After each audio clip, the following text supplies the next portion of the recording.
Meus irmãos e irmãs, eu cumprimento a todos com a paz do Senhor. Que alegria e que bênção estar mais uma vez reunido com todos vocês, participando dessa celebração. Muito obrigado a todos os que vieram e que podem participar desse momento presencial, assim também como aqueles que estão nos acompanhando aí através do YouTube. Deus abençoe cada um de vocês. Se você puder, você que está aí de casa nos acompanhando, compartilhe aí essa live no Facebook, nas suas redes sociais, para que mais pessoas sejam então alcançadas com esta ministração. Meus irmãos, nós vamos nesse momento ministrar a palavra de Deus, e eu peço a você para que abra a sua Bíblia na terceira epístola do apóstolo João. Terceira epístola do apóstolo João. Nós vamos ler este livro todo, esta carta toda, e eu tenho certeza que seremos muito abençoados com o conteúdo desta mensagem para os nossos corações. Como os irmãos sabem, nós estamos trabalhando com uma quantidade reduzida dos números dos membros da nossa igreja, seguindo as restrições, as recomendações sanitárias. Nós temos álcool em gel aqui nas entradas do templo, um distanciamento mínimo aí de 2 metros entre os irmãos, o uso obrigatório de máscaras, e nós vamos tomando todas essas medidas por amor, por cuidado para com todos os nossos irmãos.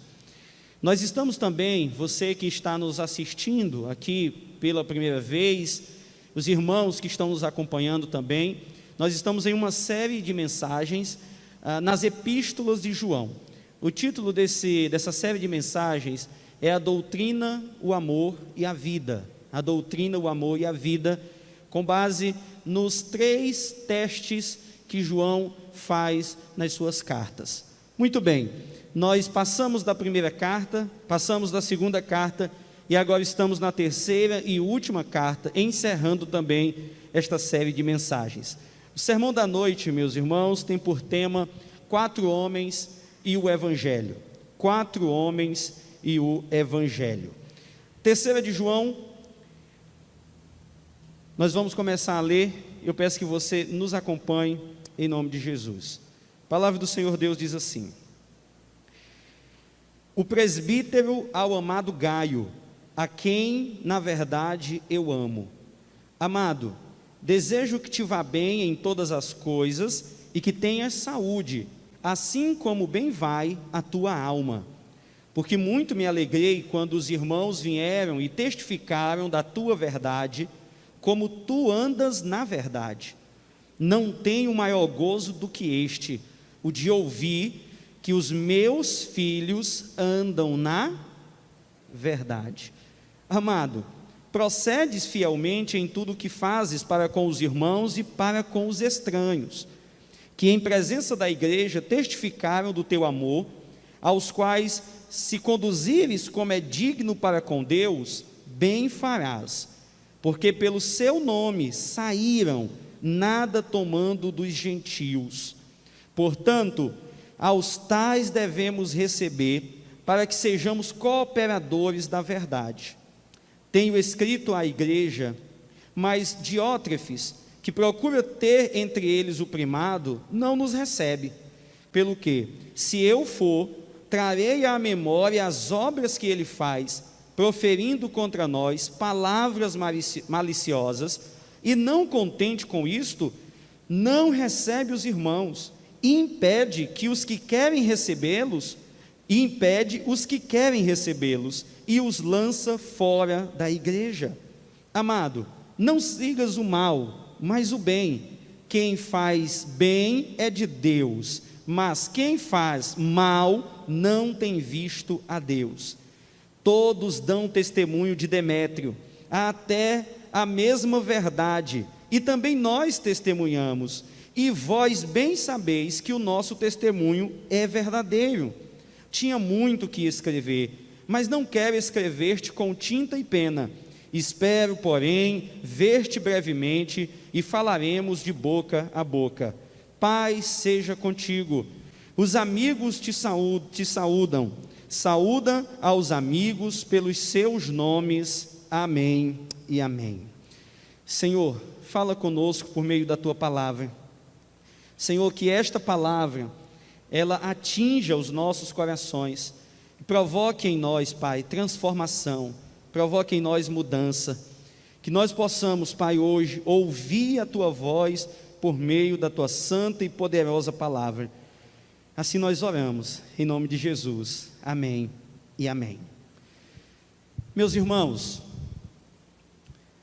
eu quero que você imagine comigo que você está atendendo um chamado missionário. Um chamado missionário para ir ser missionário na Argélia. É um país difícil, onde já existem cristãos, mas onde existe também uma forte perseguição. Mas você teve esse chamado missionário, Deus falou com você, e você então tomou a decisão de ir ser missionário neste país. Você começou a organizar a sua viagem, a organizar com a sua família, a se organizar financeiramente, conversou com a sua igreja, e a sua igreja conseguiu lhe enviar, fazendo uma parceria com uma igreja na Suécia, que é um país lá próximo da Argélia. E fizeram aquela parceria, e você saiu daqui do Brasil, direto para a Suécia, fazendo uma ponte na Suécia, para então ir ao seu destino final, que é a Argélia. Fazendo o seguinte combinado: quando você chegasse na Suécia, você iria receber uma ajuda da igreja de lá, os irmãos de lá iriam te receber e iam te encaminhar até o seu destino final. Então você vai nessa viagem para um país desconhecido, para uma cultura desconhecida, e ao chegar lá, no aeroporto da cidade, você não é recebido, não tem ninguém para te receber. Você já acha aquilo muito estranho, mas com o pouco de recurso que você ainda tem, você consegue chegar até a igreja. Quando você finalmente chega na igreja, você é muito mal recebido pela liderança da igreja. As pessoas parecem que nem estavam te esperando. E então, você é desamparado por aquela igreja. Você está agora em um país desconhecido, em uma cultura estranha, sem recursos, desamparado, porque aquela comunidade, aquela liderança, não honrou o compromisso que tinha feito com você. Bom, agora, que situação desesperadora, que situação complicada. Mas no meio daquilo tudo, irmãos de uma outra igreja sabem da sua situação, e então vão até você, levam você para a casa de um dos membros daquela igreja, te dão então alimento, te dão uma cama para você descansar, e cuidam de você, começam a conhecer toda a sua história, e mesmo sem saber quem é você realmente, mas pelo fato de você ser um cristão, eles começam a te ajudar, e eles então abraçam a missão que você está fazendo, e te dão o sustento necessário naquela cidade, e te enviam para o seu destino final. E eles não fazem apenas te enviar, eles cuidam de você, te dão uma ajuda financeira, e ainda se comprometem a ajudar você na obra missionária que Deus colocou no seu coração, naquele país onde você se propuser aí, no caso aqui, a Argélia. Pensa comigo, irmãos, como é importante essa rede mundial de igrejas, de comunidades, de assembleias dos santos, nos vários países do mundo, se ajudando, cuidando uns dos outros. Você é um cristão brasileiro, mas se você chegar em algum lugar da Europa, ou em algum lugar da América do Norte, e lá você encontrar uma igreja, pois você deve ser muito bem recebido ali, assim como eles aqui, porque nós somos irmãos, e devemos ter esse cuidado mútuo uns com os outros. Agora, ser desamparado dessa maneira que eu acabei de descrever para vocês aqui, é uma situação extremamente complicada. Agora, foi exatamente isso que aconteceu, ou era exatamente isso que estava acontecendo na época que João escreveu esta carta. Quando João escreveu esta carta, ele escreveu com o objetivo de encorajar um homem de Deus, chamado Gaio, Esse homem de Deus chamado Gaio, se você pode anotar o nomezinho dele aí, ele estava ajudando os missionários que passavam pela cidade dele. Ele ajudava, ele dava hospedagem e então encaminhava esses missionários para a sua missão. Então, primeiro, encorajar Gaio. Segundo, para repreender um homem, um líder da igreja chamado Diótrefes.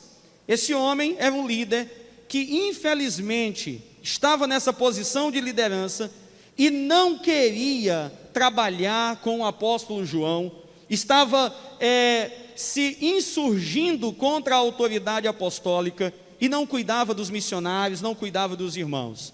E em terceiro lugar, ele estava escrevendo também para recomendar um missionário chamado Demétrio. Então veja, encorajar Gaio, repreender Diótrefes, recomendar Demétrio e ainda falar para Gaio que ele está indo. João mesmo vai sair da sua igreja e vai até esta igreja para então, meus irmãos, falar face a face com Diótrefes, resolver esta situação. Então nós temos 4 homens que aparecem aqui. Nós temos o Gaio, nós temos o Diótrefes, nós temos o Demétrio e nós temos o apóstolo João. Nós vamos aprender hoje como esses 4 homens caracterizam 4 tipos de pessoas que nós encontramos na nossa jornada de fé. 4 tipos de pessoas que nós encontramos durante a nossa vida cristã. E vamos olhar para cada um deles, ver a quem nós devemos imitar e a quem nós não devemos imitar. Primeiro, versos de 1 a 8, acompanhe comigo aí na sua Bíblia. Nos versos de 1 a 8, João se concentra na pessoa de Gaio. E o Gaio, ele representa para nós, ele caracteriza as pessoas que vivem o evangelho de verdade, que vivem o evangelho na sua integridade, na sua inteireza, na sua fidelidade. João começa escrevendo, acompanhe comigo na sua Bíblia, ele diz, o presbítero. Presbítero aqui é uma referência ao próprio João. Presbítero é uma palavra que fala de alguém velho, de alguém maduro, e que falava também de um posto de autoridade na igreja primitiva. O presbítero, o ancião é quem está escrevendo. E note a forma carinhosa como ele fala para Gaio. Ele diz ao amado Gaio. Essa expressão amado aqui é traduzida em algumas versões como meu querido amigo. É esse o cuidado com que o apóstolo aqui, o presbítero João, está tratando com os seus companheiros, ao querido amigo, ao meu querido amigo. E ele faz isso várias vezes, está aí no verso de número 1, ao amado Gaio. No verso de número 2 ele diz, amado. No verso de número 5, acompanhe comigo, amado. No verso de número 11 ele usa de novo, amado, se referindo a esse irmão. E aqui você pode ver o cuidado, o carinho com que os irmãos se tratavam. Ainda hoje eu fico feliz, nós nos tratamos assim. De vez em quando nós falamos, ô amado, não é isso? Ou então falamos, ô amada, vem aqui, amado, vem aqui em casa. É uma forma carinhosa de tratar, é uma forma que demonstra o carinho, o amor e o apreço que os irmãos tinham uns para com os outros. E aqui, o apóstolo João aponta 4 características de Gaio que eu quero ressaltar com vocês. Primeiro, versos de número 1 e 2. Gaio é um cristão que cuida da sua vida espiritual. Verso de número 2. Amado, desejo-te que te vá bem em todas as coisas e que tenhas saúde, assim como bem vai a tua alma. Assim como bem vai a tua alma. Nós não sabemos se Gaio estava passando por alguma enfermidade, algum momento de enfermidade. Talvez não. Talvez é exatamente um voto que João está fazendo aqui na introdução. Olha, que você tenha saúde, que Deus te dê saúde, que o seu corpo, que o seu físico esteja tão bem quanto vai a sua alma. A alma de Gaio era uma alma próspera. Em algumas versões vai dizer exatamente isso, que em tudo você seja próspero, assim como é próspero a tua alma. Uma alma próspera é uma alma saudável. Uma alma próspera é uma alma que goza da alegria e da presença de Deus. Uma alma próspera é uma alma bem cuidada, bem alimentada. Uma alma próspera é uma alma cheia de Deus. E a pergunta que eu faço é exatamente essa: meu irmão e minha irmã, como vai a sua alma? Como está a sua vida espiritual? Sim, é importante cuidar do corpo, é importante cuidar das coisas materiais, mas nós não podemos nos esquecer que nós temos uma alma, e que esta alma é muito importante, e que esta alma é exatamente a nossa parte espiritual, e nós devemos cuidar muito bem dela. Como vai a tua alma? Será que você tem cuidado da sua alma? Será que você tem cuidado da sua vida espiritual? Porque aqueles que querem viver o Evangelho devem cuidar muito bem da sua vida espiritual. Se hoje eu fizesse uma oração junto com você e pedisse assim: eu quero que o seu corpo esteja do mesmo jeito que está a sua alma. Eu pergunto, como é que ia estar o seu corpo? Ia estar bem? Ia estar em forma? Ou ia estar quase morto? Como está a sua alma, meu irmão? Porque às vezes por fora nós aparentamos que estamos bem, mas a nossa alma está amarga, a nossa alma está triste, a nossa alma está cansada, a nossa alma está cabisbaixa. E eu quero que você olhe para a sua alma hoje. Eu quero que você olhe para a sua vida espiritual hoje. Eu quero que você olhe para dentro de você e faça essa análise no primeiro momento. Como está a minha alma? Como está a minha vida espiritual? Porque nós saímos por aí, meus irmãos, trabalhando e trabalhando e trabalhando e conquistando e conquistando e conquistando, e nós estamos conquistando muitas coisas, mas a pergunta é: a que preço nós estamos conquistando essas coisas? Porque no afã de conquistar bens materiais e coisas materiais, muitas das vezes nós perdemos aquilo que é precioso para nós. Muitas pessoas estão perdendo as suas famílias. Muitas pessoas estão perdendo a sua vida espiritual. Outros estão até mesmo perdendo e se deixando perder com relação à sua própria salvação, em busca das coisas deste mundo. Não é à toa que em Marcos 8:36, Jesus nos falou: pois o que adianta ao homem ganhar o mundo inteiro e perder a sua alma? Do que adianta o homem ganhar o mundo inteiro e perder a sua alma? Ah, meu amigo, como vai a sua alma? Aqueles que querem viver o Evangelho, eles vão cuidar da sua vida espiritual. Em uma parábola do Senhor Jesus, lá em Lucas capítulo 12, ele fala de um homem, de um fazendeiro, que a sua terra deu muito produto, deu muita verdura, deu muitas coisas que ele produziu. E então o que foi que ele disse? O que é que eu vou fazer com todas essas coisas? Eu vou fazer o seguinte: eu vou derrubar os meus celeiros e vou edificar outros maiores, e ali recolherei todas as minhas novidades e os meus bens, e direi à minha alma: alma, tens um depósito, muitos bens para muitos anos, descansa, come, bebe e folga. Mas Deus lhe disse: louco, esta noite te pedirão a tua alma, e o que tens preparado, para quem será? Assim é aquele que para si ajunta tesouros e não é rico para com Deus. A grande pergunta não é se você é próspero financeiramente, a grande pergunta é se você é próspero espiritualmente. Não troque uma coisa pela outra. Não troque as bênçãos do céu pelos bens materiais. Não faça essa troca, meu irmão. Por mais que aparenta nesse presente momento uma troca que seja de alguma maneira relevante para nós, mas não é. Porque tudo isso aqui passará. Todas essas coisas passarão. O fogo consumirá todas as coisas. E um dia você se encontrará diante do seu Criador. E o que vale, meus irmãos, é como você cuidou da sua alma. Nós devemos cuidar do físico, mas nunca esquecer do espiritual. Todos nós, escute isso, todos nós estamos nos protegendo do Covid-19, que pode fazer mal para o nosso corpo. Mas será que nós estamos nos protegendo do pecado do mesmo modo? Será que nós estamos cuidando da nossa alma e protegendo a nossa alma?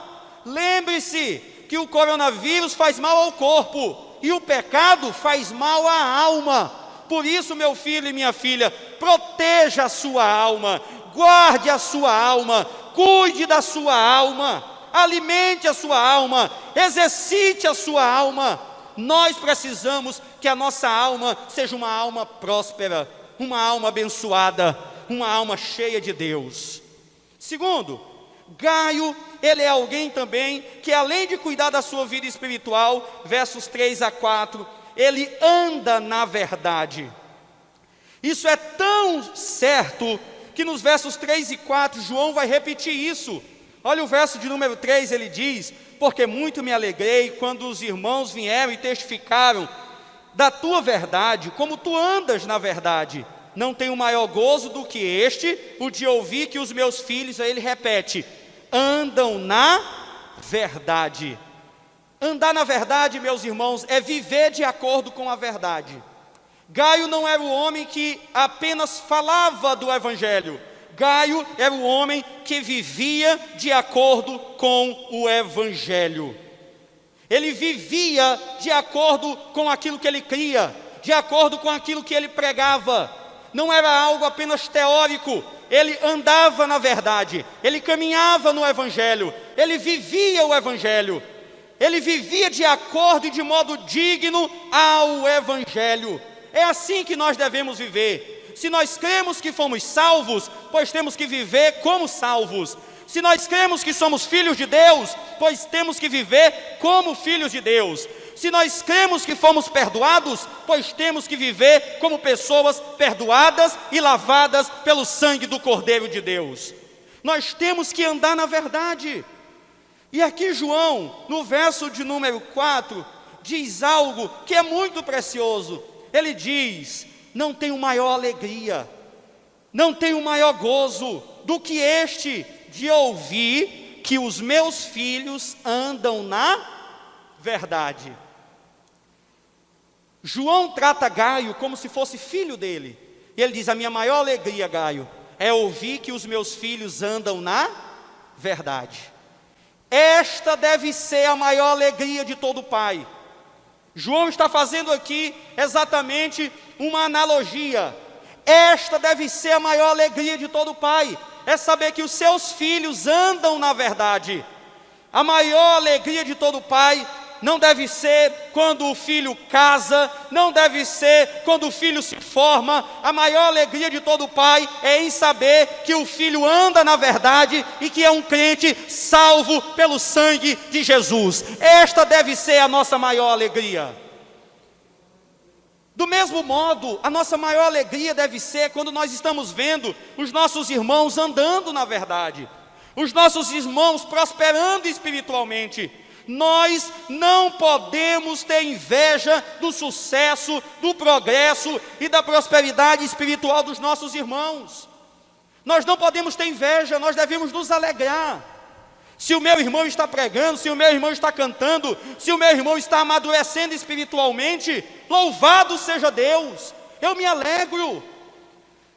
Irmãos, nós precisamos disso, nos alegrar com o sucesso uns dos outros, nos alegrar com o progresso um dos outros. Isto é andar na verdade. Em terceiro lugar, Gaio é também um homem que serve a Deus com fidelidade. Olha os versos de número 5 e 6. Amado, mais uma vez, ele diz: procedes fielmente em tudo o que fazes para com os irmãos e para com os estrangeiros, para com os estranhos. Meus irmãos, a hospedagem para nós pode ser algo muito trivial, mas é algo muito importante para Deus. Porque aqui Gaio, ele está vivendo na prática a fé, vivendo na prática a verdade a respeito do Evangelho. Ele crê, ele sabe da verdade, mas ele vive a verdade na prática, servindo os seus irmãos fielmente, até mesmo aqueles que ele não conhecia. Olha o verso de número 5. Você tem servido fielmente, você tem procedido fielmente com os irmãos e para com os estranhos. Quem são os estranhos aqui? Eram os irmãos enviados de outras igrejas, que Gaio não conhecia pessoalmente, mas que Gaio recebia na sua casa, recebia na sua família, dava devida acolhida e encaminhava para o destino final, e encaminhava para o lugar onde eles iam trabalhar e pregar o Evangelho. Esse aqui é um desafio para todos nós. Sabe por quê? Porque hoje nós temos dificuldade de ser hospitaleiro até com quem a gente conhece. Nós falamos que somos irmãos, mas nós não temos vida de irmãos. Nós não nos aproximamos, nós não conversamos, nós não choramos uns com os outros, e muitas das vezes não nos alegramos uns com os outros.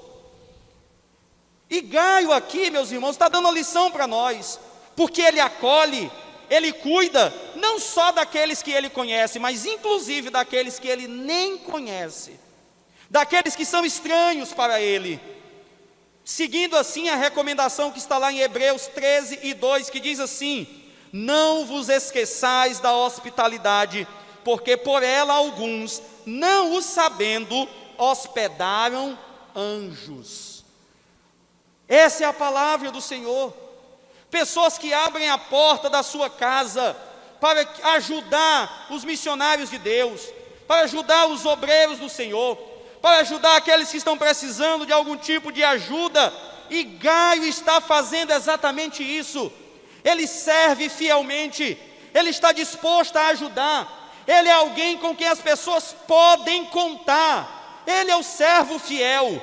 E ao servo fiel Jesus disse assim, Mateus 25:21, e o seu Senhor lhe disse: bem está, servo bom e fiel, sobre o pouco foste fiel, sobre o muito te colocarei, entra no gozo do teu Senhor. Aleluia. Aqueles que servem a Deus fielmente ouvirão estas palavras do Senhor Jesus: muito bom, servo fiel, foste fiel sobre o pouco, sobre o muito te colocarei. É uma promessa de Deus para a nossa fidelidade, para a fidelidade do nosso serviço. No verso de número 6 diz assim, que em presença da igreja testificaram do teu amor, aos quais, se conduzires como é digno para com Deus, bem farás. Meus irmãos, olha como é que Gaio estava fazendo. A maneira como Gaio tratou os irmãos era tão boa, era tão extraordinária, que os irmãos, quando voltaram lá para João, deram um relatório, juntou toda a igreja e começaram a falar: olha, em cidade tal tem um homem chamado Gaio, ele é um homem cheio de amor, ele é um homem fiel, ele é um homem de Deus, ele nem me conhecia, mas abriu a porta da sua casa e me ajudou, e me serviu, e me encaminhou. O texto diz assim: se conduzires, essa expressão se conduzires, é a ideia de encaminhar o irmão, de encaminhar aquele missionário. E não é encaminhar simplesmente dizer assim: meu irmão, vá em paz. Não, é encaminhar no sentido de dar toda a assistência necessária para que aquele irmão cumprisse a sua missão.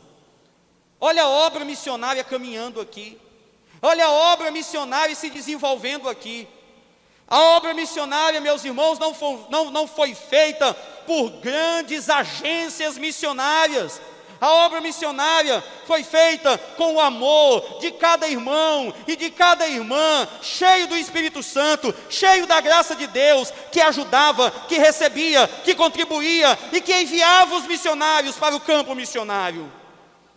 Nós precisamos resgatar isso, esse espírito de hospitalidade, de cuidado, de atenção com os nossos obreiros, com aqueles irmãos e irmãs que entregaram as suas vidas de maneira integral e total para o serviço do Mestre. Ele encaminhava, e aqui João diz: no final do versículo 6, bem farás se conduzires como é digno para com Deus. O que João está dizendo aqui é que Gaio, ao tratar esses irmãos com todo aquele carinho e cuidado, com toda aquela atenção, ele estava tratando os irmãos como é digno para com Deus. João está dizendo que nós devemos receber os irmãos da nossa casa como se nós estivéssemos recebendo quem? O próprio Deus. Com a mesma dignidade, com o mesmo cuidado, com a mesma honra. E é exatamente isso que Gaio fazia. Quando Jesus enviou os seus discípulos, ele disse: qualquer que receber a vocês, receberão também a mim. Ah, meus queridos, meus irmãos, minhas irmãs, como isso está mudado. Nós nos tornamos muito individualistas. Nós já não temos mais esse carinho, nós já não temos mais esse cuidado, nós não temos mais essa atenção. E essa é exatamente uma admoestação que nós precisamos escutar. Nós precisamos nos envolver com a obra de evangelização dos povos, das nações, do mundo. Nós precisamos nos envolver com a obra missionária. Nós temos aqui a Assembleia de Deus em Imperatriz, ela sustenta centenas de missionários no Brasil e no mundo, todos os meses, de maneira muito simples e muito fácil. Você pode vir aqui e deixar a sua contribuição missionária, que vai para o campo missionário. Meus irmãos, se nós não estamos fazendo o mínimo, como um dia nós poderemos fazer o máximo? Se nós não estamos simplesmente abrindo o nosso bolso, como um dia nós poderemos abrir a nossa casa para receber um missionário, um obreiro, uma obreira da parte de Deus? Era assim que Gaio fazia. Ele vivia o Evangelho. Ele abria, quando ele via os seus irmãos, ele abria a sua casa, ele abria o seu coração para ajudar aqueles irmãos que precisavam. Mas ainda em quarto lugar, Gaio é um homem que coopera com generosidade. Versos 7 e 8.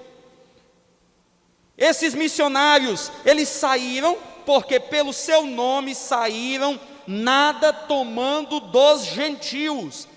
Portanto, aos tais devemos receber, para que sejamos cooperadores da verdade. Os missionários saíam pelo mundo, pelo nome. Nome aqui é uma referência ao próprio Deus, a Jesus. Percebe que na sua Bíblia talvez nome aí esteja com N maiúsculo. É para não falar o nome de Deus em vão. Então pelo nome, saíram pelo nome de Jesus, pelo mundo, não tomando nada dos gentios. Porque já naquela época, existiam os falsos mestres, existiam os charlatões, que iam de cidade em cidade, tomando dinheiro do povo, como ainda existe hoje. Mas os missionários não são mercenários. Os missionários vão pelo mundo, não querendo tomar coisa dos gentios ou dos não crentes, mas vão pelo mundo pregando e semeando a boa palavra do Evangelho, pregando e semeando a palavra da verdade. Bendito seja o nome do nosso Deus. Eles vão com aquilo que é mais precioso, que é a boa semente do Evangelho. Meus irmãos, se o mundo não vai sustentar os missionários, e é claro que não vai, quem é que deve sustentar eles? Eu e você. Porque como Gaio, eu e você, não fomos enviados para um campo missionário, mas nós temos irmãos que foram. E nós temos uma obrigação cristã de cuidar desses irmãos, de ajudá-los. Todos os anos aqui na Peniel, e esse ano eu acho, inclusive difícil, mas quem sabe nós ainda podemos nos organizar. Eu fui informado pelo presbítero Francisco e pelos obreiros, que é feita uma viagem missionária. É feita uma viagem missionária para que nós possamos olhar lá no campo missionário, como é a vida dos nossos irmãos. Como é a vida dessas pessoas que largaram o conforto das suas famílias e dos seus lares, que abriram mão, muitas das vezes, de projetos pessoais e que estão lá no campo missionário. Às vezes, quando nós vamos levantar uma oferta de missões, nós entregamos o nosso último. Ou quando nós vamos levantar ou enviar alguma coisa para os missionários, o que acontece é que muitas vezes nós entregamos daquilo que está sobrando, daquilo que já é o nosso último, é o sapato mais ruim, é o sapato que já furou, é a calça antiga. Nós não temos coragem de entregar uma coisa boa. Nós precisamos, meus irmãos, nos atentar para isso. A igreja não pode esquecer da sua responsabilidade como missionária. Queridos, este é Gaio, um homem que cuida da sua vida espiritual, um homem que vive o evangelho, um homem que anda na verdade, um homem que serve com fidelidade, um homem que coopera com generosidade. Nós não sabemos se Gaio era um pregador, não sabemos. Não sabemos se Gaio era um ensinador, se Gaio era alguém que pregava para as multidões, mas nós sabemos que Gaio é um cooperador. Do mesmo modo eu quero falar para você, talvez você não foi chamado e você não sente essa vocação para pregar, talvez você não tenha assim uma boa oratória, talvez você não sabe cantar como os irmãos que aqui cantaram, mas você sabe servir, e você pode servir. Na igreja de Deus sempre existe um lugar para aqueles que querem servir, para aqueles que querem servir no reino de Deus, servir na igreja de Deus, cuidando uns dos outros. Sempre haverá lugar para pessoas assim. Por isso, meu querido, não fique esperando que alguém te chame, porque você já recebeu esse chamado. Esse chamado veio do próprio Senhor Jesus Cristo, quando Ele mesmo deu o seu próprio exemplo de servo, quando Ele disse aos seus discípulos: ide por todo mundo e pregai o evangelho a toda criatura. Nós já recebemos esse chamado. O que nós estamos precisando é de assumir a nossa responsabilidade, é de assumir a nossa posição como embaixadores de Cristo aqui na terra, como pregadores do santo evangelho, como os servos do Senhor Jesus Cristo. Nós precisamos assumir essa responsabilidade urgentemente. Gaio é um cristão completo, que anda na verdade e que vive no amor. Ele ora e ajuda, ele ensina e pratica, ele tem uma alma próspera. Nós temos que aprender a cuidar da nossa alma, temos que aprender a servir no reino de Deus, precisamos crescer no evangelho e viver de uma maneira digna do evangelho. Esse é o primeiro homem. O segundo homem será nos apresentado agora, verso de número 9. O nome dele é Diótrefes. E olha o que João diz a respeito dele. Primeiro, Diótrefes procura ter entre eles o primado, e não nos recebe. Pelo que, se eu for, trarei à memória as obras que ele faz, proferindo contra nós palavras maliciosas, e não somente com isto, não recebendo os irmãos, impede os que querem recebê-los e os lança fora da igreja. Meus irmãos, se Gaio representa e caracteriza as pessoas que vivem o evangelho, Diótrefes representa as pessoas que envergonham o evangelho. E como tem pessoas que envergonham o evangelho? No verso de número 9, nós observamos aí que Diótrefes tinha uma posição de liderança na igreja. Ele era líder, ele tinha o primado entre aquelas pessoas, ou seja, ele gostava do primeiro lugar. E quando eu estava estudando esse texto, eu comecei a me perguntar: por que que tantas pessoas de mau caráter assumem posição de liderança na igreja e em outras instituições também, mas na igreja?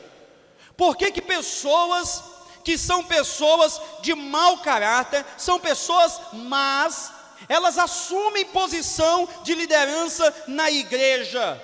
Primeiro, meus irmãos, porque essas pessoas que desejam o poder, elas fazem de tudo para chegar no poder.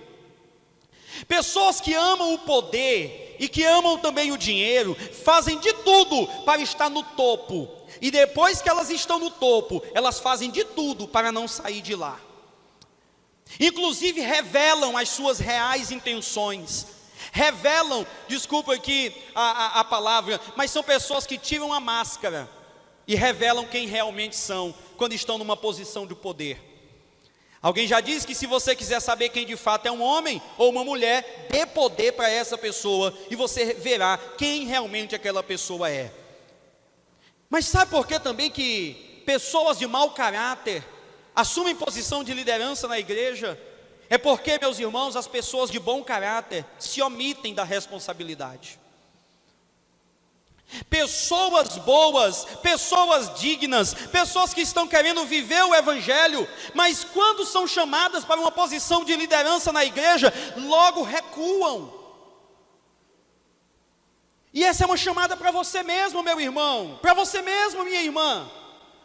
Porque nós nos omitimos de assumir responsabilidade na igreja, de assumir uma posição de liderança na igreja, de assumir o ministério na igreja, e os de mau caráter, que querem poder, que querem honra, que querem posição, começam a pegar essas posições de liderança, porque os bons estão se omitindo.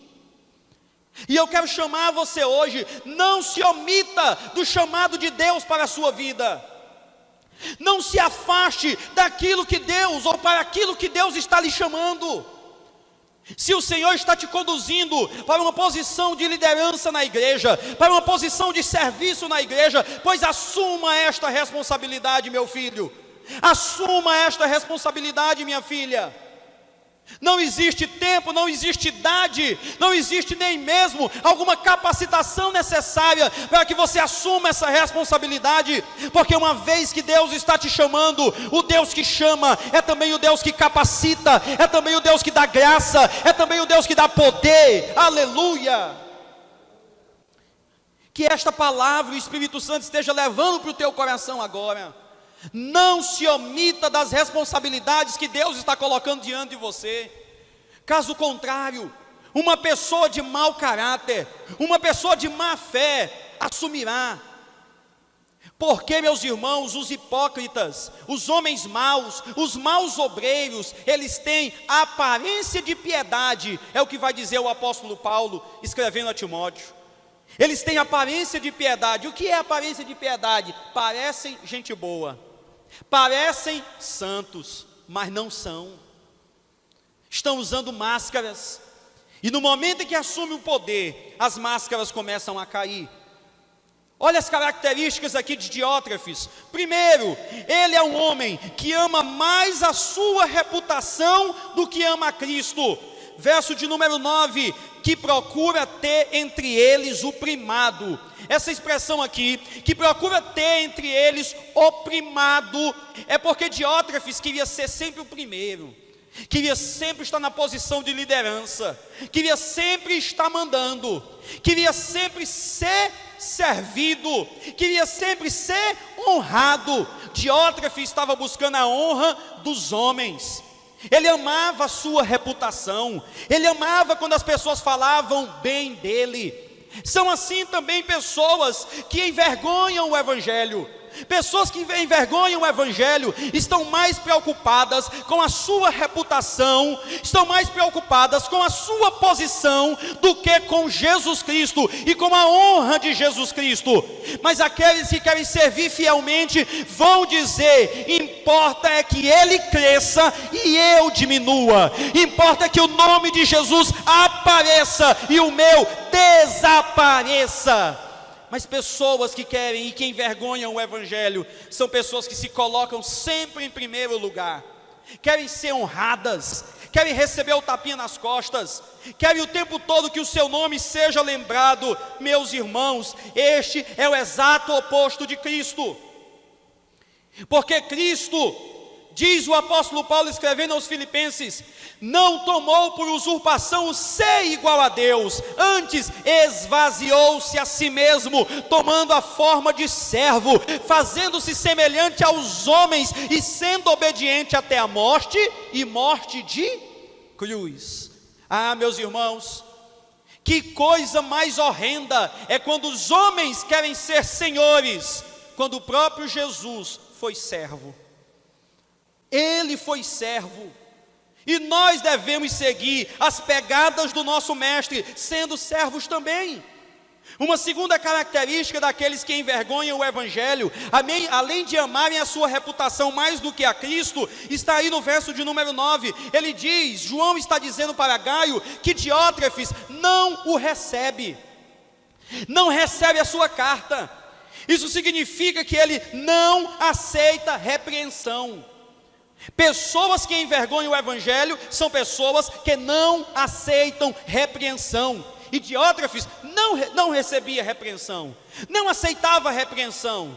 Meus irmãos, quem está escrevendo essa carta é o próprio João. E aqui você perceberá que João já tinha escrito para ele. Verso de número 9, ele diz, tenho escrito à igreja. E é como se Diótrefes tivesse escondido a carta. É como se ele tivesse guardado a carta e não tivesse falado para ninguém. Ou seja, ele está dizendo, quem o João pensa que é para me repreender?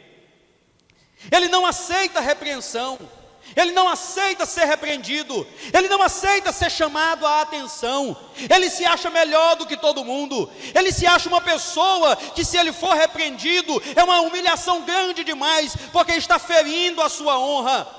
Mas nós, irmãos, nós não devemos ser assim.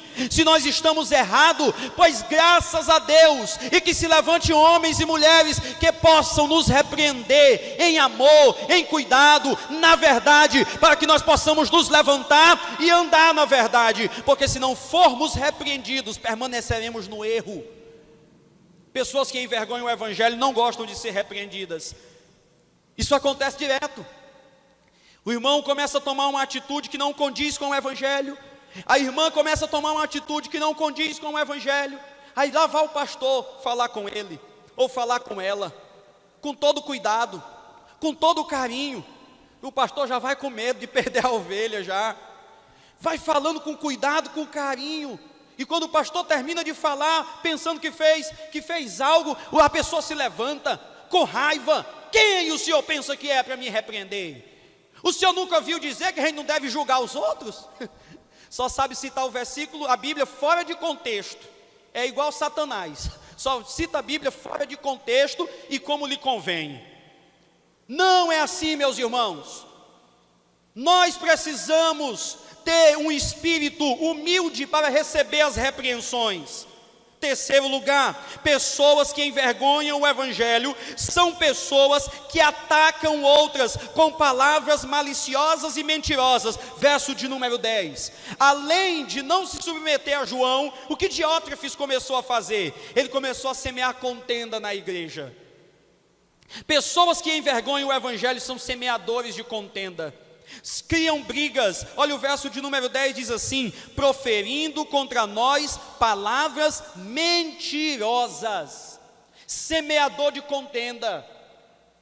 O homem que quer ser honrado, a mulher que quer ser honrada, ela vai fazer de tudo, ele vai fazer de tudo para continuar no poder, para continuar no cargo de liderança, inclusive inventar mentiras e calúnias contra os outros. Alguém já falou que a melhor defesa é o ataque, e assim são essas pessoas. Quando elas se sentem acuadas, quando elas sentem que vão ser repreendidas, eles começam a falar mal daquelas pessoas que podem lhes repreender.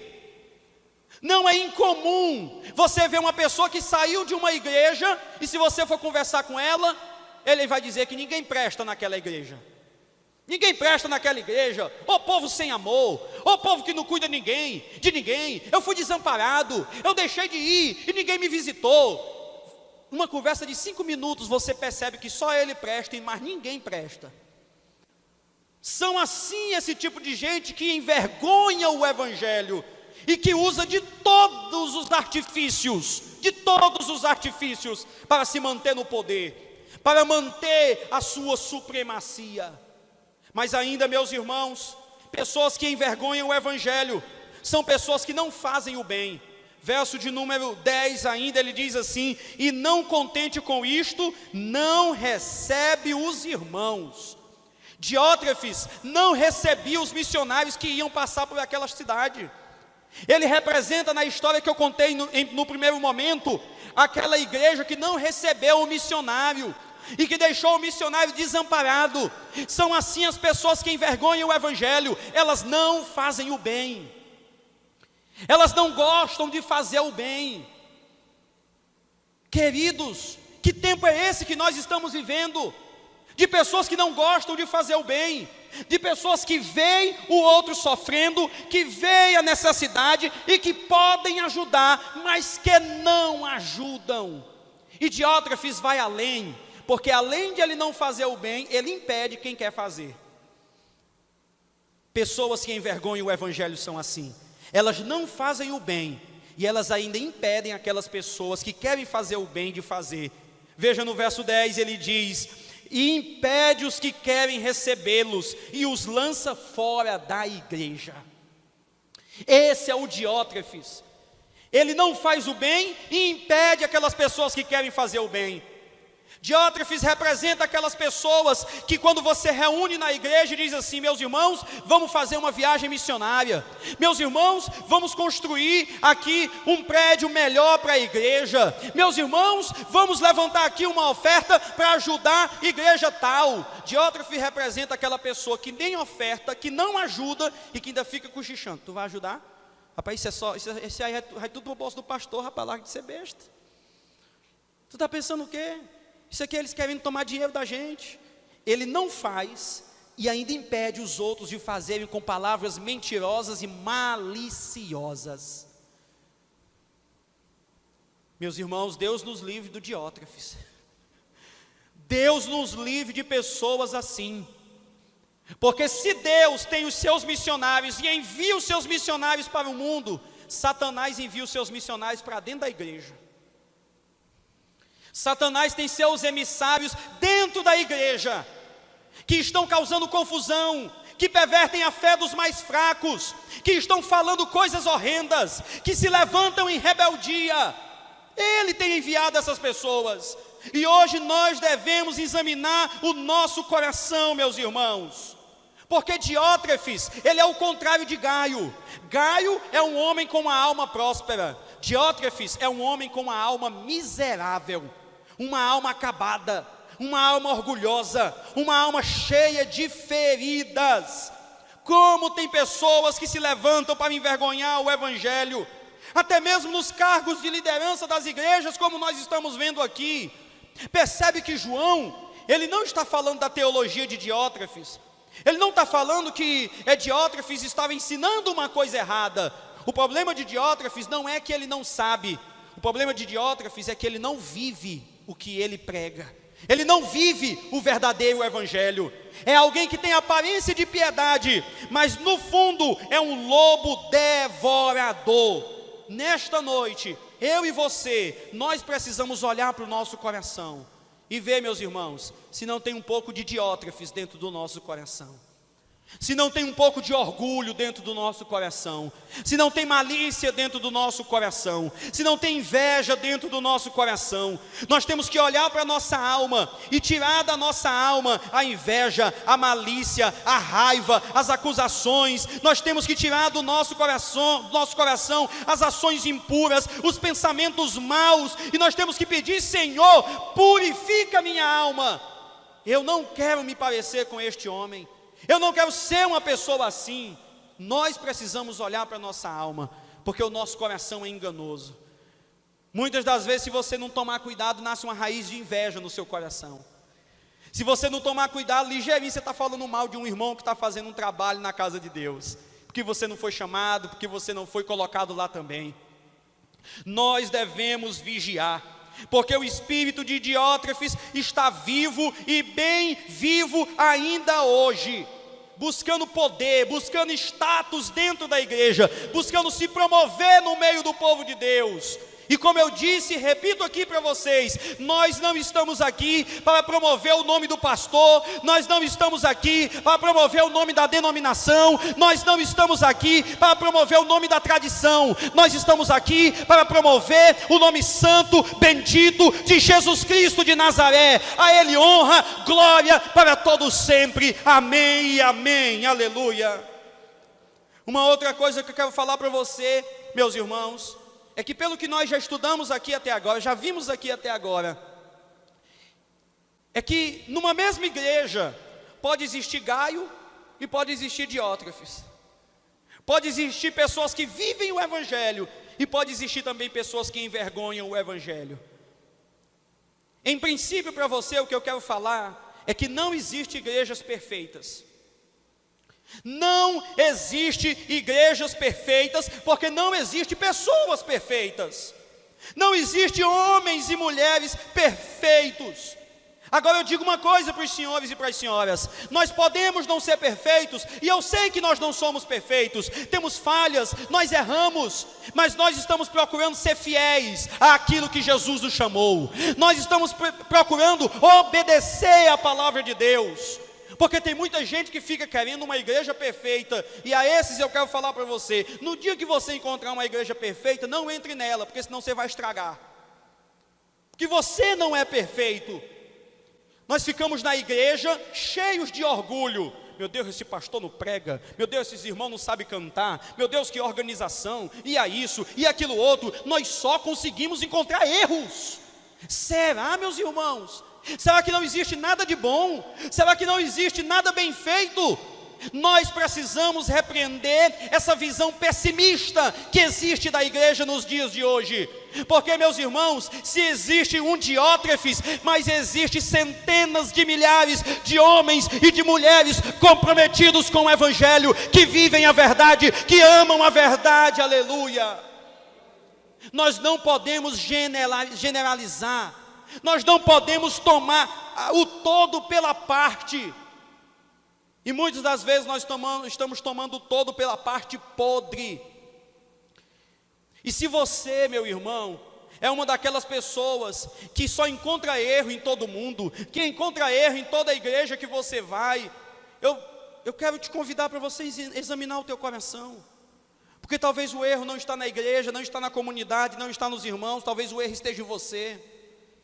E você hoje, através do Espírito Santo, e eu oro por isso, para que você examine o seu coração, porque talvez você acha que está se parecendo com Gaio, quando na verdade você está se parecendo com Diótrefes, é cheio de orgulho, falando mal dos outros. Toma cuidado. João nos apresenta, meus irmãos, agora o terceiro homem aqui dessa história, e o nome dele é Demétrio. Acompanha comigo aí, a partir do versículo de número 11. Demétrio aparece aqui agora, meus queridos, e Demétrio é para nós, e caracteriza aqui para nós as pessoas que honram o Evangelho, Veja o verso 11, João vai dizer: amado, não sigas o mal, mas o bem. Quem faz bem é de Deus, mas quem faz mal não tem visto a Deus. Todos dão testemunho de Demétrio, até a mesma verdade, e também nós testemunhamos, e vós bem sabeis que o nosso testemunho é verdadeiro. Demétrio aqui é possivelmente o portador desta carta, ou seja, foi quem enviou esta carta, quem levou essa carta para Gaio. E João está dando testemunho de Demétrio aqui, está falando: olha, Demétrio é um homem de bom testemunho, Demétrio é um homem que tem um testemunho louvável. Demétrio é aquilo que está escrito, meus irmãos, lá em Tito 1:6, que o obreiro, ele deve ser irrepreensível. Demétrio é um homem de conduta ilibada, Demétrio é um homem de uma postura louvável, é um homem que é um exemplo, e bons exemplos devem ser imitados e devem ser seguidos. Maus exemplos, verso de número 11 aí: não siga o mal, não siga o mal, siga o que é bom, siga o que é bom, meu irmão e minha irmã, porque quem faz o bem é de Deus, mas quem faz o mal não tem visto a Deus, ou seja, não conhece a Deus. Quem são as pessoas que você tem seguido? Quem são as pessoas que são os teus referenciais? Você já percebeu que hoje nós estamos deixando de seguir o que é bom para seguir o que é mal? Hoje, as pessoas populares, as pessoas famosas, não são as pessoas boas, mas são exatamente as pessoas de uma conduta reprovável. Nós até aplaudimos essas pessoas, faz uma coisinha certa e nós já aplaudimos, e não levamos em consideração todo o mal, toda a vida reprovável, toda a moral reprovável daquela pessoa. Nós vivemos uma crise, meus irmãos, uma crise na família, uma crise na sociedade, uma crise na política e uma crise na igreja, e essa crise é crise de integridade. Nós precisamos de pais que sejam exemplo para os filhos, nós precisamos de pastores que sejam exemplo para o rebanho, nós precisamos de políticos que sejam exemplo para a sociedade, e não chacota. E Demétrio era esse homem. Onde nós vamos encontrar os bons exemplos? Onde nós vamos encontrar os bons referenciais? E eu digo para vocês, na igreja deve ser o lugar onde nós vamos encontrar os bons exemplos. Eu preciso olhar para um homem de Deus, e chegar no meu filho e falar assim: meu filho, segue o exemplo desse homem, assim como você segue o meu também, e você será bem sucedido. Será que nós podemos falar que somos exemplos para os nossos filhos? Será que nós podemos falar que somos exemplos para os não crentes que estão olhando para nós? Porque eu digo uma coisa para você: um não crente, um descrente, um ímpio, dificilmente lerá uma Bíblia toda, mas ele verá a tua vida dia após dia, e ele precisa enxergar Cristo em você, meu irmão. Ele precisa enxergar Jesus em você, meu irmão e minha irmã. Nós nos tornamos parecidos com as pessoas que nós seguimos. É só olhar para as nossas redes sociais. É só olhar para as nossas redes sociais. Quem é que nós estamos seguindo lá? Quem são as pessoas que nós admiramos? Porque você vai se parecer com as pessoas que você admira. Se você admira pessoas como Gaio, você será mais parecido com ele. Você será alguém que vai viver o evangelho, que será exemplo do evangelho. Mas se você seguir pessoas como Demétrio, ou melhor dizendo, como Diótrefes, você será também como Diótrefes, orgulhoso, presunçoso, cheio de arrogância. E quem sabe você diga assim: pastor, mas é claro que nós vamos seguir Gaio, é claro que nós vamos seguir o exemplo de Demétrio. Ninguém quer seguir o exemplo de Diótrefes. Engano nosso. Porque tem um bocado de gente seguindo os maus obreiros. Tem um bocado de gente seguindo os falsos profetas. Nós chegamos até a pensar que quanto mais ruim o cara é, mais carismático ele é. Arrasta as pessoas. Isso acontece, meus irmãos. Muitas das vezes na igreja está um pastor, está o corpo de obreiros pregando a verdade, vivendo a verdade, ensinando a verdade. Vem um filho do inferno com uma falsa doutrina, começa a falar no meio da igreja, e quando você menos espera, tem 30%, 40%, às vezes uma igreja toda que vai atrás do falso mestre e do falso profeta. Os falsos mestres, os falsos profetas são maliciosos, são enganadores, são falaciosos, e nós devemos tomar cuidado. Meus irmãos, sigamos os bons exemplos, como Gaio, como Demétrio, como os nossos irmãos que estão firmes na fé. E eu e você, nós precisamos ser exemplo. Porque tem gente que diz assim: não olha para mim não, olha para Jesus. Você já viu alguém falando assim? Não, meu Deus me livre, não olha para mim não, olha para Jesus. Meu irmão, mas você é como Jesus. Você tem que ser como Jesus. Se você é um crente, pois você deve ser como Jesus.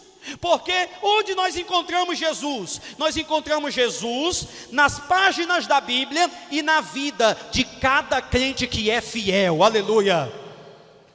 Você deve olhar e falar como o apóstolo Paulo em Gálatas 2:20: já estou crucificado com Cristo e vivo, não mais eu, mas Cristo vive em mim, e a vida que agora vivo na carne, vivo-a pela fé do Filho de Deus, o qual me amou e se entregou a si mesmo por mim. Aleluia! As pessoas estão vendo Jesus na tua vida, meu filho. As pessoas estão vendo Jesus na tua vida, minha irmã. Qual é o Jesus que você está mostrando? Será que é o Jesus da palavra? Será que é o Jesus que te salvou? Nós devemos ser exemplos do evangelho. Gaio, ele está vivendo o evangelho, e pessoas que vivem o evangelho devem ser elogiadas. João está elogiando aqui. Diótrefes é alguém que envergonha o Evangelho, e pessoas que envergonham o Evangelho devem ser repreendidas, e João está repreendendo aqui. Demétrio é alguém que é exemplo do Evangelho, e pessoas que são exemplo do Evangelho devem ser imitadas. Procure homens, procure mulheres de Deus na tua vida que você possa imitar. Ah, pastor, tem pessoas que podem ser o seu referencial. Procure aqui um obreiro, fale comigo, fale com uma irmã mais experiente, com um irmão mais experiente, e fique perto dele, e aprenda com ele, e peça para ele orar por você, e ore por ele também. Nós precisamos imitar os santos. E eu encerro esse ponto perguntando: se aqui na igreja todo mundo imitasse você, onde é que essa igreja estaria? Pensa comigo agora aí que o negócio é pesado. Se nessa igreja todo mundo imitasse você, onde é que essa igreja estaria? Meu irmão, seja prudente, seja honrado, seja um homem e uma mulher de moral, porque tem pessoas que estão olhando para você, e tem pessoas que estão seguindo você. Amém, meus irmãos? Por último, o último homem, o quarto homem que aparece aqui, está aí dos versos 13 até o verso de número 15. O nome dele é João, João o apóstolo, João o discípulo amado, João que outrora foi conhecido como filho do trovão, mas agora é conhecido como o apóstolo do amor. É esse João, e olha o que ele vai dizer, encerrando a sua carta ele diz assim: olha, Gaio, eu ainda tenho muito o que escrever para você, eu ainda tenho muito o que falar para você, mas eu não vou usar aqui tinta e pena. Verso de número 14: eu espero ver-te brevemente e falar com você a viva voz, e falar com você pessoalmente. Irmãos, pessoas que amam o Evangelho, devem ser obedecidas.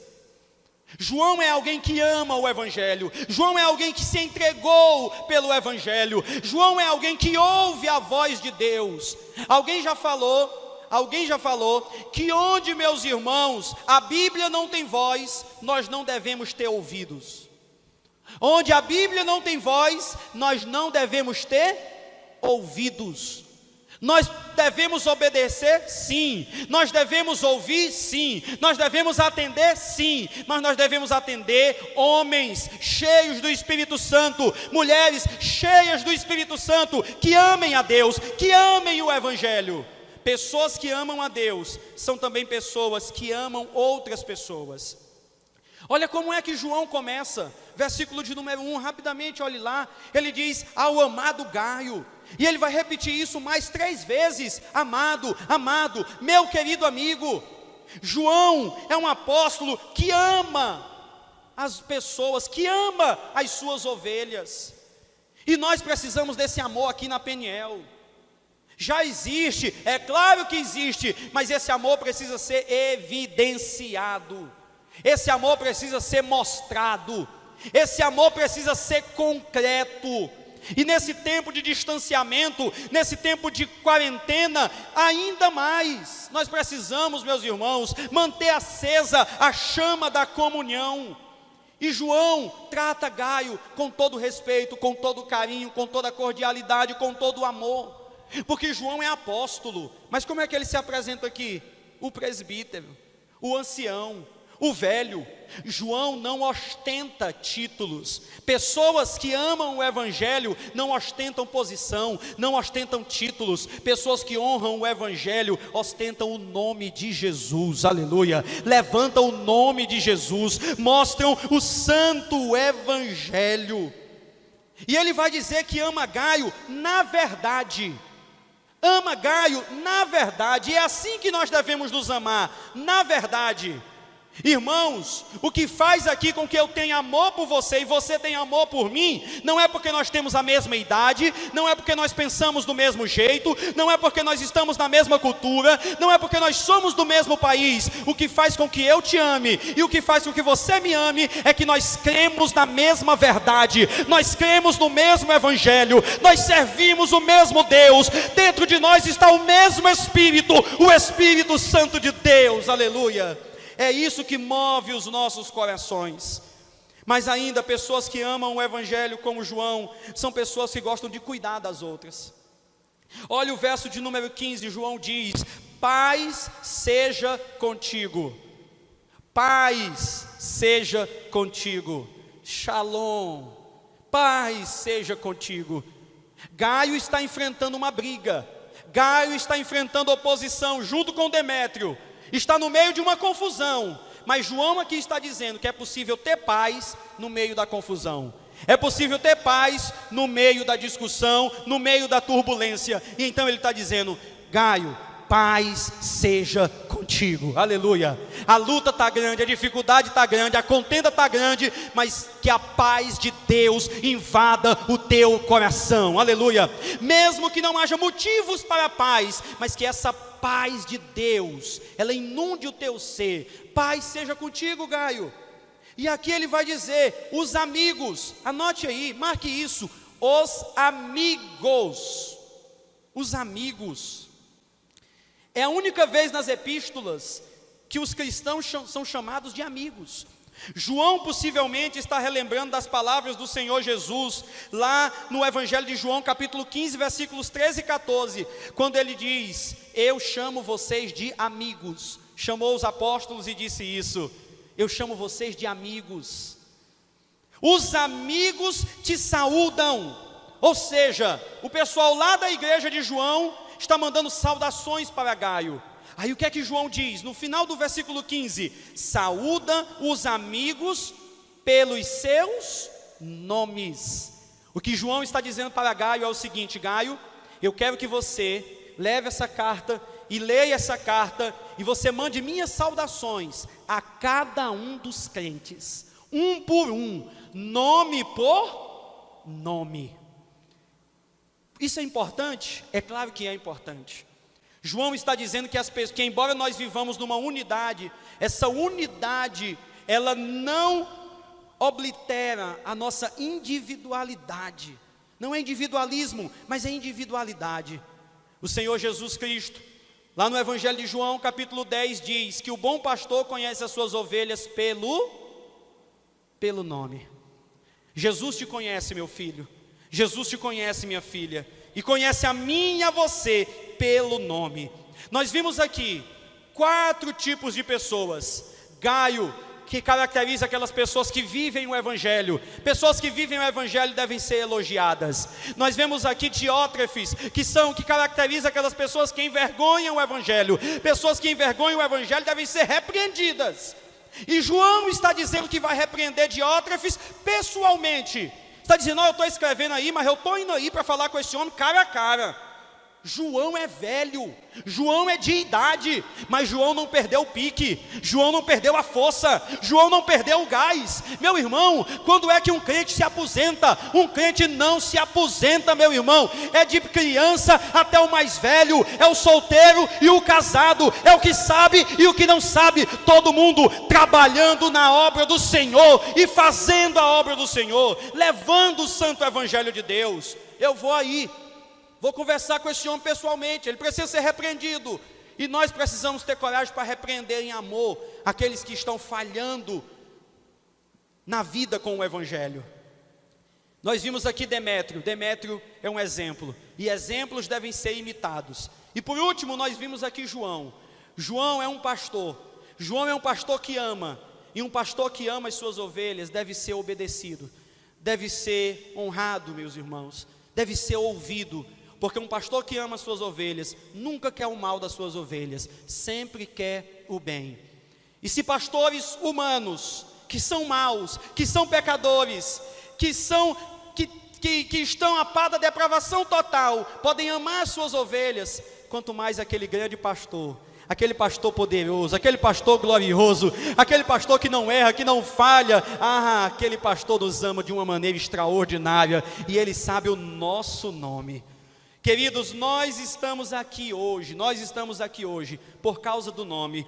Versículo de número 7 diz que aqueles irmãos saíram pelo mundo por causa do nome.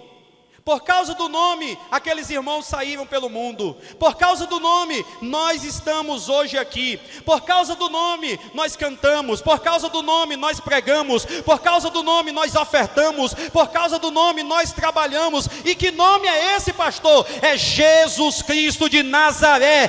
Este é o nome que está acima de todo nome, aleluia. Este é o nome mais sublime, mais lindo, mais poderoso, mais extraordinário que pode existir no universo. Jesus Cristo, aleluia. Você conhece Jesus? Você conhece Jesus? Você tem um relacionamento com Jesus?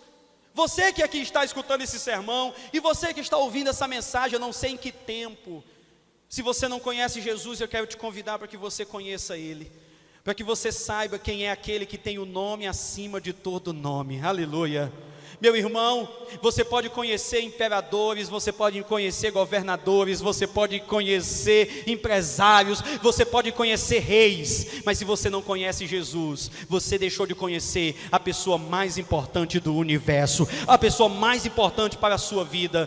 Por isso eu quero chamar você: conheça Jesus, se apegue com Jesus e entregue sua vida para Jesus, porque como nós conversamos hoje de manhã, existem muitos caminhos para muitos lugares, mas para o céu só existe um caminho, é Jesus Cristo de Nazaré. Baixe sua cabeça e ore comigo por uns instantes.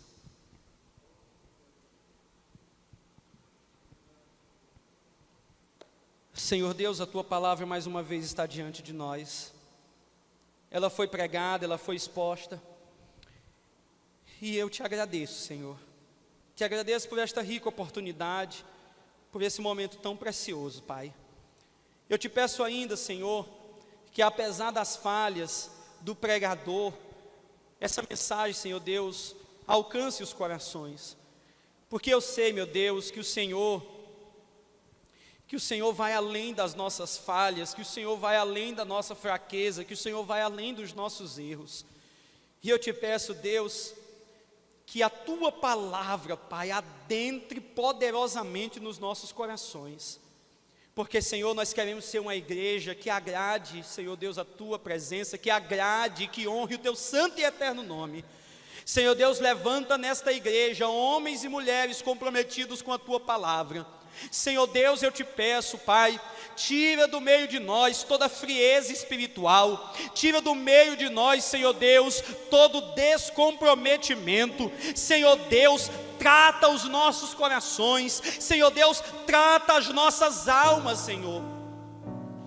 Pai, quem sabe algum irmão chegou aqui nessa noite com uma alma doente, quem sabe algum irmão chegou essa noite com uma alma abatida, com uma alma cansada, Senhor, com uma alma ferida da batalha, mas nessa noite está aquele que é o médico dos médicos. Esta noite está aquele aqui, que é aquele que não cura somente o corpo, mas é aquele que cura a alma, é aquele que anima o espírito, é aquele que renova as forças, é aquele que perdoa os pecados. Jesus, a Tua presença é real em nosso meio, a Tua presença é real aqui, Senhor. Esse período, Deus, é um período inesquecível para nós. Nós nunca esqueceremos desses meses de 2020, porque foram meses, Senhor Deus, em que nós estamos sendo quebrados, em que nós estamos sendo humilhados, Senhor. E como o profeta Jeremias disse, e como o salmista Davi também disse, foi-me bom ter sido afligido pela Tua palavra. Porque, Senhor, Tu és Deus e Tu és Pai zeloso, e o Pai castiga quando é preciso, o Pai chama atenção quando é preciso. E eu te peço, Senhor, que o Senhor nos levante, que o Senhor levante os Teus filhos, Deus, para que no lugar, Senhor Deus, no lugar da nossa aflição, seja o lugar também onde o Senhor encherá os nossos lábios com hinos de louvor ao Teu nome, onde o Senhor encherá os nossos corações de alegria, onde o Senhor levantará o teu povo mais uma vez, em um avivamento de amor, de poder e de glória no teu nome. Levanta o teu povo, Deus, levanta os teus servos, Senhor, que nós possamos ter paz no meio da tempestade, e que nós possamos florescer no meio do deserto, porque as circunstâncias não nos definem. O que nos define, Senhor Deus, é a fé que nós temos em Ti. Não importa, Deus, onde estejamos, a única coisa que realmente importa é se o Senhor está conosco. Se o Senhor estiver conosco, Deus, nós passaremos por todas as provas, por todos os lugares. Deus abençoa as nossas famílias, abençoa a nossa cidade, abençoa o nosso estado e o nosso país, abençoa a Peniel, Deus, e levanta esta igreja, Senhor, levanta esta igreja de maneira poderosa nesta cidade, não porque nós queremos ser honrados, mas porque nós queremos que o Teu nome seja engrandecido, Deus. Não porque nós queremos ser servidos, mas porque nós queremos servir esta cidade com o santo evangelho. Assim nós oramos, em nome de Jesus, e aqueles que creem digam amém. Deus abençoe a todos.